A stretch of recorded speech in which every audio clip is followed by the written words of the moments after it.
এবং বর্তমান যে আলোচিত যে ঘটনা, এবং সেটা বলবো মানে কোনো মানুষ হতে পারে না এরা, সেটা হচ্ছে ভারতের মৌমিতা দেবনাথের যে ঘটনাটা, সেটা খুবই দুঃখজনক। এবং এই সব মানুষরূপী পশুদের খুব দ্রুতই বিচারের আওতায় আনা উচিত মানে তাদেরকে আনতেই হবে, এটার কোনো বিকল্প নাই।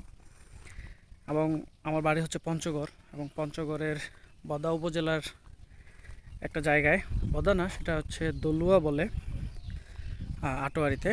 তো এখানে দুই সন্তান সহ মাকে গলা কেটে হত্যা করা হয়েছে। তো এগুলোর খুব দ্রুত সঠিক তদন্ত করে বিচার করুক, এবং বিচার হতেই হবে, এটার কোনো বিকল্প নেই। কারণ এরকম মানুষ যারা আছে আশেপাশে, তাদের জন্য আসলে আরও অন্যান্য মানুষরা নিরাপত্তাহীনতায় থাকে, এবং তারা সারাক্ষণ উৎকণ্ঠায় থাকে।